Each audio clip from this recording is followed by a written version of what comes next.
الاخوان المغرب مشى بعيد ووصل لواحد المرتبه عمر شي منتخب عربي او افريقي وصل ليه في التصنيف العالمي الصادر من الفيفا، حيث وصل الى المرتبه الثامنه عالميا الاخوان، وهي سابقه للتاريخ. بقاو معنا في هذا الفيديو غادي نشوفوا اخر واحدث تصنيف عالمي للرجال الصادر يوم 19 يناير 2026، يعني اخر تحديث للمنتخبات كرة القدم العالمية. يعني غنشوفوا العشرة الأولين في المغرب في افريقيا، 10 الأولين في اسيا، و10 الأولين عالميا. بقاو معنا في الفيديو غتشوفوا جميع التفاصيل.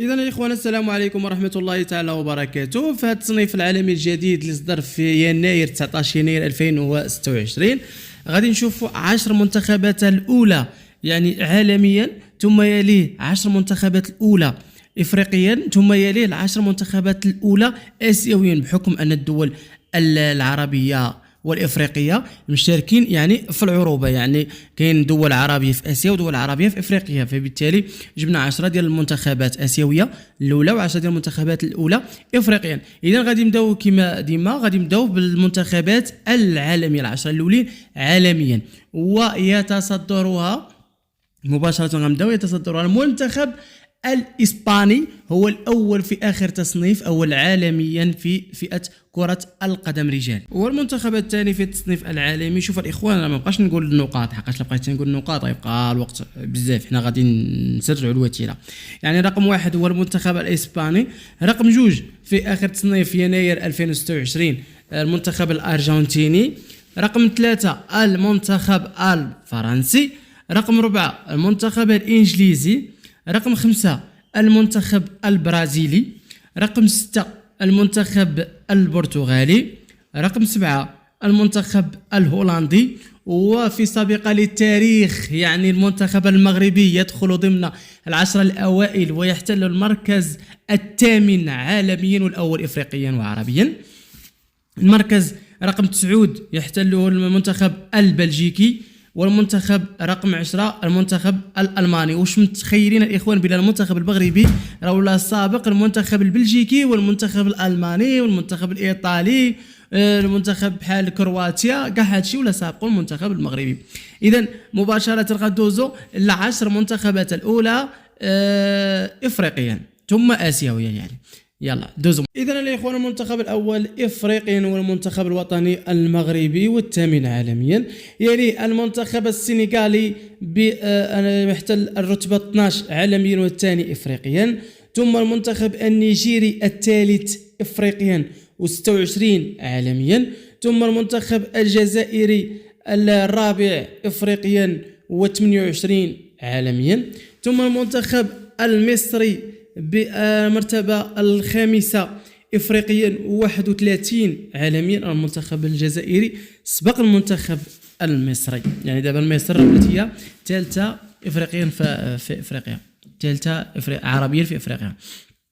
ثم المنتخب الكوت ديفواري السادس إفريقيا 37 عالميا، يعني المنتخب الكاميروني السادس افريقيا 45 عالميا، ثم المنتخب التونسي الذي تراجع الى المرتبه يعني السابعه افريقيا و47 عالميا، ثم المنتخب الكونغو الديمقراطيه التاسع افريقيا و48 عالميا، ثم المنتخب مالي العاشر افريقيا و54 عالميا. هذا بالنسبه للمنتخبات العشر الاوائل افريقيا.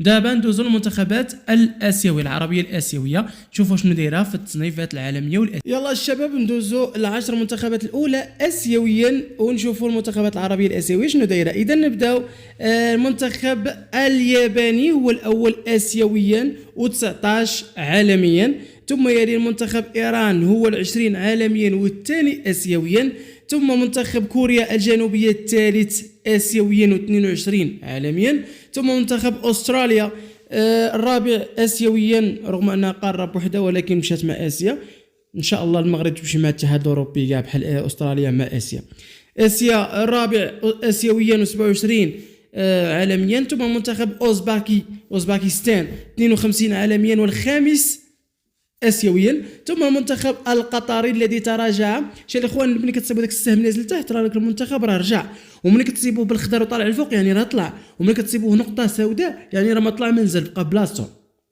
اذا المنتخب القطري هو السادس اسيويا و56 عالميا. ثم منتخب العراق هو المنتخب السابع اسيويا و58 عالميا، شي فيها نقطه يعني العراق ما طلعت ما نزلت. ثم المنتخب السعودي هو المنتخب السابع اسيويا و61 عالميا. ثم يلي المنتخب الاردني 64 عالميا والمنتخب التاسع اسيويا. ثم يلي المنتخب الاماراتي هو المنتخب 68 عالميا والعاشر افريقيا. اذا الاخوان هادو هما الترتيب يعني تصنيف الرجال لكرة القدم، يعني التصنيف الخارج من الفيفا لسنة 2026 يناير 19 يناير 2026 يعني آخر تصنيف قبل أيام من اليوم. وواحد الملاحظه راه التصنيف الجاي غادي يكون حتى شهر 4 يعني تكون شهر 1 وحتى شهر 4 يعني حتى ابريل عاد غيكون التصنيف الجديد ان شاء الله. نتسناو ان شاء الله ننزلوا المغرب، المنتخب الوطني المغربي ينزل للمرتبه الخامسه والمنتخبات العربيه ايضا تنزل شويه. اذا هادشي اللي كان يا اخوان في هذا الفيديو. ما تنساوش الى عجبكم الفيديو ما تنساش دير اشتراك في القناه باش ديما يوصلكم الجديد في قناتكم فوتبول زون اتش دي. غادي يكون المواعيد الكرويه الهامه ديما التاريخ غادي يجيب يومين 3 ايام غنحطوا المواعيد الهامه مع التوقيت يعني مكان مباراه وايضا القنوات الناقله. هذه من مخططات ديال هذه القناه. ايضا غادي يكون حتى واحد يعني المقابلات الهامه غادي ندير لهم واحد التلخيص وغادي نحطهم ان شاء الله حتى هي غنعملوا على هذه القضيه.